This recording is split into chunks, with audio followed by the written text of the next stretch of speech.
Ya, bismillahirrahmanirrahim. Assalamualaikum warahmatullahi wabarakatuh. Pada kesempatan ini kita akan kembali dengan mata kuliah yang sama, yaitu media pembelajaran. Beberapa pertemuan sebelumnya kita telah membahas tentang bagaimana cara membuat mind map atau peta konsep, baik yang by freehand sketsa maupun yang ilustrasi dalam bentuk desain komputer. Oke, pada kesempatan ini kita akan membahas tentang komik pendidikan atau misalnya komik yang digunakan dalam proses pembelajaran. Jadi hal yang menjadi saran kita adalah yang akan kita bahas. Pertama, kita akan membahas mengenai pengertian dan manfaat komik dalam dunia pendidikan dan pembelajaran. Dan yang kedua adalah kita akan membahas elemen komik dalam pendidikan, kemudian instrumen penilaian komik. Juga mungkin kalau masih panjang waktunya, kita akan sampai membahas pada teknik membuat komik dalam dunia pendidikan untuk digunakan dalam pembelajaran di kelas. Oke. Pertama kita masuk pada definisi komik. Pengertian dan manfaat komik dalam dunia pendidikan. Komik itu diartikan sebagai salah satu media komunikasi yang kadang mengundang tawa atau kesan yang ceria bergantung pada suasana yang disajikan dalam komik. Oke, secara bahasa komik ini bisa diartikan dalam beberapa bahasa. Pertama, kalau dalam bahasa Belanda dikatakan bahwa komik itu asal katanya adalah komik, artinya pelawak, atau sering kita mendengar kata komika, artinya pelawak. Jadi komik yang kita gunakan, yang kita akan pelajari, sebenarnya dasarnya dulu ada mindset yang berkembang bahwa komik itu cenderung dengan suasana-suasana kelucuan yang disajikan. Jadi suasana kelucuan itu atau diagram cerita yang disajikan dalam komik kita akan adopsi supaya bisa dimanfaatkan dalam kegiatan pembelajaran. Sedangkan dalam bahasa Yunani, ya, komik itu berasal dari kata komikos atau kosmos yang artinya juga mirip, yaitu sukaria atau bercanda. Jadi memang komik ini awalnya adalah cenderung dengan sifatnya yang menghibur para pembacanya. Beda dengan novel. Kalau novel itu yang disajikan teks keseluruhan, kalau misalnya komik yang disajikan adalah gambar-gambar ilustrasi yang di dalamnya juga memuat kolom-kolom teks yang menggambarkan suasana dan isi percakapan dalam konten yang diberikan. Nah, kemudian di negara lain, misalnya di Inggris dikenal dengan kata komik, ke Jepang manga, kemudian habis itu di Prancis bande dessin, dan kalau misalnya di Taiwan dan Cina itu dikenal dengan manhwa gitu kan. Berkenaan dengan ini, Wicaksono itu membuatkan definisi bahwa komik itu adalah media visual yang berbentuk kartun. Jadi nanti sebenarnya media pembelajaran yang akan disajikan dalam komik itu adalah kartun. Namanya kartun berarti adalah bisa jadi dalam kategori gambar non-real atau gambar sketsa. Bentuknya orang tapi tidak persis seperti orang. Oke, bentuknya misalnya seperti hewan tertentu tapi tidak sama persis seperti fotonya. Akan tetapi ia adalah hasil ilustrasi, hasil desain visual, baik itu yang disketsa oleh tangan maupun yang disketsa menggunakan komputer. Nah, jadi di dalamnya itu adalah akan mengungkapkan karakter. Karakternya misalnya tergambar dari tampilan visualnya maupun dari apa yang menjadi kata-kata atau tergambar dari alur cerita. Jadi di sini katanya kartun tersebut akan memerankan suatu cerita melalui gambar yang dirancang untuk memberikan hiburan kepada pembaca. Sekali lagi sebenarnya bahwa kartun itu awalnya didesain untuk menghibur karena dia menampilkan aspek visual, ilustrasi-ilustrasi gambar dalam komik itu, maka dianggap akan menghibur tergantung misalnya konten percakapan di dalamnya. pengarang komik sejauh apa niatannya untuk menghibur para pembaca. Bagaimana ketika komik akan digunakan dalam pembelajaran, tentu bukan hal yang mustahil. Bahwa dengan sifat menghiburnya dan tampilan gambar-gambar visual dalam kartunnya memungkinkan juga akan diminati oleh para pelajar. Karena di sana menggambarkan suasana yang bisa diimajinasikan gitu. Menurut Yomi bahwa komik itulah susunan gambar, atau tadi dikatakan bahwa ada kartun-kartun, oke? Tidak bergerak karena memang dia tercetak dalam bentuk buku, ada balon dialognya, kemudian ada keterangan gambar-gambarnya, terdapat penokohan di dalam gambar sehingga membentuk suatu jalinan cerita yang menarik. Jadi memang untuk mendesain sebuah komik yang bagus itu butuh kreativitas dan imajinasi yang tinggi dari seorang penulis atau pengarangnya, karena dia harus mengimajinasikan suasana seperti apa yang ia harus bangun dengan konten penugasan sesuai dengan standar yang ia inginkan. Misalnya ini kita mau mengajar tentang misalnya mata pelajaran yang sifatnya dekat dengan IPS, misalnya ekonomi tentang pasar misalnya. Jadi dalam komik itu akan digambarkan suasana pasar, ada banyak orang, kemudian di sana juga ada gedung-gedung, ada barang yang dijual, ada komunikasi penjual dengan pembeli, mereka bicara apa, disajikan dalam komik. Yang perlu dipahami juga bahwa komik itu membentuk urutan cerita. Tidak berhenti pada satu gambar kemudian diceritakan dengan paragraf yang cukup panjang. Akan tetapi dia panel per panel kemudian terurut untuk menggambarkan urutan suasana, urutan jalan cerita yang disampaikan oleh seorang pengarang. Oke. Kemudian dari beberapa definisi ini kita bisa mengambil suatu definisi general bahwa komik itu adalah media visual ya, yang menggunakan balon dialog, gambar ilustrasi, juga penokohan dalam alur ceritanya. Jadi mungkin semuanya pernah membaca komik. Jadi di sana ada jalan cerita, kemudian ada balon dialog, ada gambar ilustrasi yang menggambarkan suasana yang ditampilkan oleh seorang penulis dalam komik.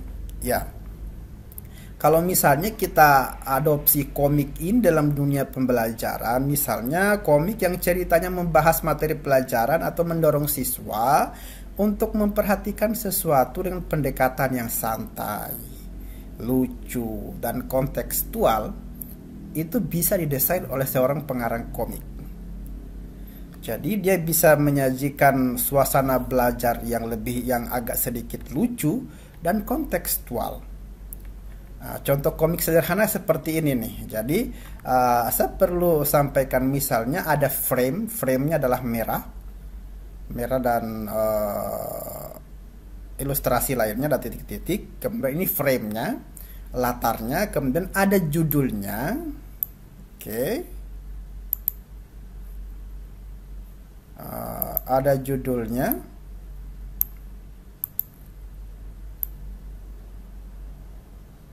kemudian ada gambar-gambar ilustrasi, boleh gambar foto sebenarnya, boleh juga dalam bentuk kartun. Pada suatu hari di halaman rumah ini menggambarkan suasana dan tempat. Kemudian ada anak berlari kejar ayah gitu kan. Ini adalah disebut dengan kotak dialog. Oke, yang ditampilkan di sini adalah gambar ilustrasi atau gambar sungguhan. Kemudian berikutnya setelah mereka berkejaran disampaikan oleh ayahnya, gitu kan, gerah, panas banget, ayo istirahat nak, gitu kan. Kemudian anaknya bilang, iya ya sepertinya akan turun hujan. Kemudian mereka istirahat, mereka duduk, kok bisa? Memangnya bagaimana proses terjadinya hujan, gitu kan? Jadi disampaikan, hujan itu terjadi karena panas matahari, bla bla sampai selesai. Dijelaskan oleh si anak gitu kan. Kemudian si bapak bilang, betul sekali, pasti sudah baca bukunya ya. Dia bilang, iya ya, oke. Kemudian Ayo pulang supaya kita tidak kehujanan. Oke, jadi seperti inilah jalannya komik. Ada gambar berurut yang menggambarkan kejadian atau peristiwa. Dan gambarnya itu memang harus berurut sesuai dengan skema yang diinginkan gitu. Kemudian dalam beberapa penelitian dikatakan bahwa penggunaan komik itu dalam kegiatan pembelajaran ini cenderung memberi manfaat.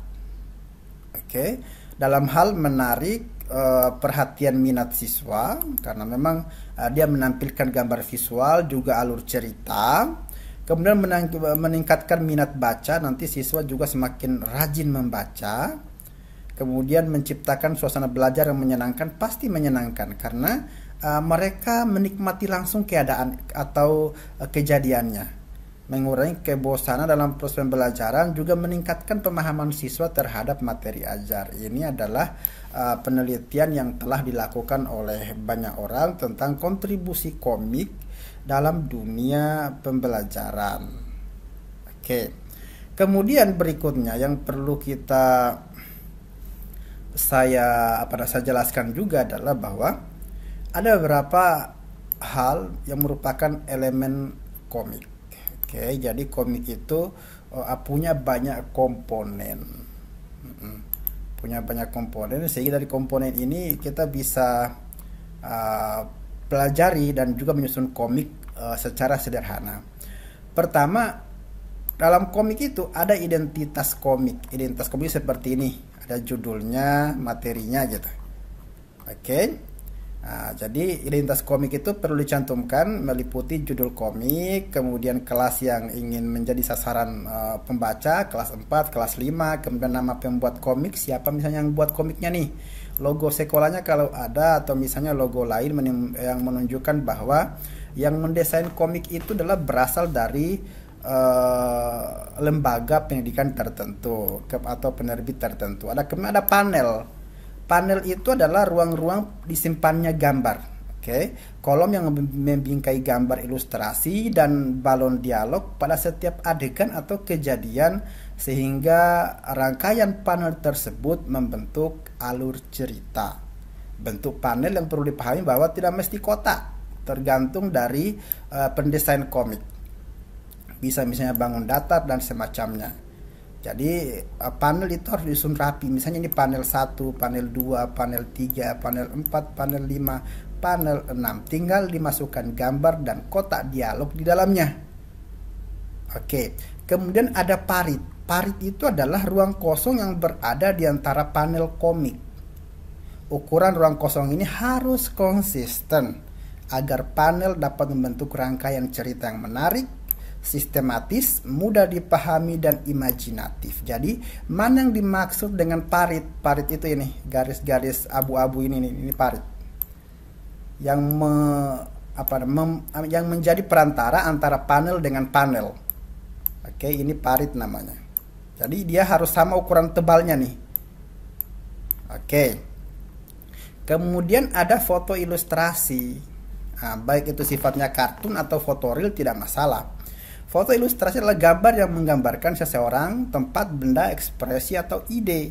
Foto ilustrasi komik itu dapat digambar dengan tangan maupun aplikasi komputer. Jadi harus dipastikan bahwa foto ilustrasi yang disampaikan itu memang harus sesuai dengan kotak dialognya. Harus sesuai dengan kotak dialog. Kalau misalnya foto ilustrasi misalnya digambarkan misalnya ini dia lagi marah gitu kan, maka fotonya juga harus misalnya dia ungkapan dalam kotak dialognya adalah marah, kemudian ekspresi mukanya juga harus marah dong gitu kan. Jadi supaya sinkron ya antara foto ilustrasi dengan kotak dialog yang akan dibaca. Oke, hal-hal yang perlu diperhatikan dalam memilih foto ilustrasi adalah pertama, gambarnya harus jelas, tidak kabur, tidak gelap, kemudian dapat menarik minat perhatian, indah misalnya, lucu gitu kan. Ada gambar tokoh yang konsisten dengan sesuai konteks ceritanya. Kalau misalnya gini, sebelumnya ilustrasi atau kartun gambarnya misalnya adalah hidungnya adalah mancung, maka di gambar berikutnya juga hidungnya harus mancung. Jadi harus ada konsistensi kartun, konsistensi gambar. Sehingga ketika dibaca oleh siswa, dia tidak berpikir bahwa gambar yang disajikan dalam panel sebelumnya dengan panel yang ini itu adalah gambar yang berbeda. Jadi siswa berpikir, jadi harus konsisten gambarnya agar bisa dimaknai bahwa ilustrasi atau kartun dalam panel sebelumnya dengan panel yang sekarang itu adalah tokoh yang sama.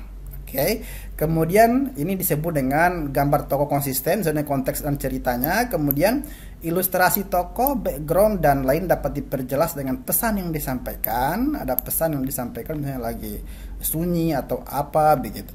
Kemudian ada angle-nya, ada sudut-sudut pengambilan gambar. Atau misalnya ukuran tokoh dalam foto ilustrasi dapat membangun persepsi visual. Jadi ukuran tokonya besar kecilnya, kemudian orangnya maksudnya ya, kemudian dari sudut mana diambil, dari dekat misalnya di wajah, di kaki, kalau bicara kaki berarti ke kaki, ke kepala misalnya, kemudian atau misalnya diambil dari jarak jauh juga boleh. Oke. Jadi yang dimaksud dengan aspek angle itu adalah sudut pandang atau misalnya teknik pengambilan gambarnya. Berikutnya ada balon dialog. Oke, ada atau speech bubble.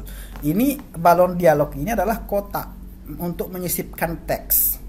Oke, jadi teks atau konten yang akan kita sampaikan itu dimasukkan dalam kotak dialog atau balon dialog. Bentuk visual yang berisi teks dialog antar tokoh. Bentuk balon dialog menggambarkan kondisi dialog yang berlangsung. Kalau misalnya saya sedih, oke, hentikan, berarti ini adalah marah gitu kan, hentikan. Kemudian ini lagi saya sedih gitu. Jadi bentuk balon dialognya tidak mesti konsisten bulat semuanya, bergantung pada suasana yang sedang terjadi. Kalau misalnya lagi adem-adem, hai saya Hamdan, itu kan biasa aja lah, bulat biasa, jangan berisik gitu kan. Jadi ini adalah menandakan kotak dialognya juga berubah. Alangkah indahnya awan itu. Jadi misalnya dia menggambarkan lebih dekat dengan awan, suara mesin atau robot ribut gitu kan. Nah, jadi begitu kotak dialognya. Kemudian saya sedih, juga saya marah gitu. Fungsi balon dialog ini adalah pertama, ada yang disebut dengan dialog normal. Oke. Dialog normal, kemudian berikutnya ada dialog berisik atau bergumam. Jadi ini perlu dialog normal itu yang bulat, dialog berisik itu misalnya yang putus-putus, dialog berbicara dalam pikiran atau hati gitu kan. Itu dalam bentuk ada bulat-bulat begitu yang menandakan bahwa ini adalah imajinasi sedang berbicara dalam hati. Dialog berteriak, hentikan. Dialog suara robot atau komunikasi yang ribut gitu kan, atau dialog sedih atau menggerutu. Nah, jadi bergantung pada suasana yang dibangun, itu suasana seperti apa, disitulah teknik memilih balon dialognya. Kemudian berikutnya, tata letak balon dialog itu juga harus diatur sesuai dengan ritme mata dari kiri ke kanan atau kanan ke kiri gitu, atau atas ke bawah. Jadi di mana tempat balon dialog tergantung di mana mata si tokoh yang bergerak. Nah, kemudian berikutnya ada narator. Narator itu adalah kotak persegi atau persegi panjang yang isinya menjelaskan tentang situasi, waktu dan tempat terjadinya peristiwa. Warna background narator ini harus disamakan dengan background balon dialog. Dia hampir sama. Kalau misalnya balon dialog kan gini. Kalau balon narator tadi adalah konsepnya seperti ini. Pada suatu hari di halaman rumah. Ini kan bukan perkataan, tapi menceritakan suasana. Jadi itu yang disebut dengan narator. Kemudian ada efek suara. Tolong dituliskan juga, dia bisa muncul dalam bentuk balon dialog misalnya, atau misalnya dalam bentuk lainnya, misalnya ring gitu kan, misalnya bell. kemudian duar, benda jatuh gitu kan, kemudian ledakan, kemudian misalnya ada yang jual somai lewat gitu kan. Nanti silakan digambarkan efek suaranya supaya ada imajinasi audio yang muncul dalam kegiatan pembelajaran. Kemudian berikutnya ada kegiatan tindak lanjut. Sebisa mungkin di akhir komik kita itu diberikan penugasan kepada siswa. Jadi kegiatan tindak lanjut pada komik pendidikan bertujuan untuk mendorong siswa untuk belajar lebih lanjut. Jadi dalam bagian ini guru menuliskan hal apa yang harus dilakukan oleh siswa untuk menindaklanjuti atau untuk belajar lebih giat berkaitan dengan topik tersebut. Jadi gitu. Oke. Kemudian instrumen penilaian, kalau misalnya komiknya sudah jadi, ya kemudian ada instrumen penilaian untuk menilai komik kita apakah bagus atau tidak. Pertama, identitas komik, misalnya ada beberapa hal yang perlu diperhatikan. Oke, kemudian ada panel parit sesuai dengan tadi ya. Beberapa hal yang perlu diperhatikan, apakah nilai 1-5, komentarnya juga ada, silahkan. Ada balon dialognya gimana, ada kegiatan tindak lanjutnya gimana. Jadi hanya seperti itu. Berikutnya sebenarnya ada teknik membuat komik. Oke, pertama adalah Anda akan menulis skenario dulu. Jadi sebenarnya komik itu tidak bisa langsung digambar seperti itu. Harus ada skenarionya dulu yang ditulis dalam bentuk teks. Oke, kemudian skenario ini akan didesain, akan ditulis dalam teks, kemudian nanti akan dimunculkan imajinasi gitu kan. Kemudian dibuatlah panel-panel, rencana panel 1 misalnya nanti isinya apa, panel 2 isinya apa, panel 3 isinya apa, sampai panel kesekian di mana penulis merencanakan panjang komik yang akan didesain. Kemudian berikutnya adalah membuat gambar ilustrasi yang menggambarkan suasana atau tokoh. Bisa jadi misalnya kalau kita bisa mendesain sendiri atau membuat sketsa sendiri tentang gambar ilustrasinya, bisa dalam bentuk kartun, atau misalnya menggunakan foto real kita ambil di lapangan langsung juga bisa, atau misalnya kita desain pakai komputer dengan Adobe Illustrator juga bisa. Jadi kita membuat ilustrasi, gambar ilustrasi. Jadi ini butuh kecakapan khusus. Misalnya kalau misalnya pakai freehand yang gambar tangan, maka kita bisa menggunakan teknik menggambar biasa. Kalau misalnya menggunakan komputer, maka kita harus tahu prosedur kerja dalam komputer itu sendiri sehingga bisa menggambar komik dan semacamnya. Jadi ini contoh kartun, contoh ilustrasi. Oke. Kalau misalnya Anda bisa menggambar seperti ini, itu lebih bagus. Kemudian merangkaikan elemen-elemen komik. Tadi misalnya kita membuat ilustrasi, kemudian misalnya suasana ada di pasar, berarti ada orang jualan, ada orang lalu lalang, ada orang bercerita. Kemudian kita gabungkan menjadi satu. Kemudian berikutnya menjalankan program kalau misalnya kita mau membuat ya komik, kemudian dengan komputer, maka kita bisa menggunakan program tertentu. Ini ada ada link yang diberikan supaya bisa membuat sketsa sendiri, tapi ini nanti pelajaran berikutnya saat sketsa menggunakan komputer. Oke, mungkin demikian untuk bahasan teknik membuat komik pada dalam dunia pendidikan, juga untuk digunakan dalam dunia pembelajaran. Semoga bermanfaat, dan nanti setelah ini kita akan diskusi tentang efektivitas komik dalam meningkatkan hasil pembelajaran siswa. Demikian, Assalamualaikum warahmatullahi wabarakatuh.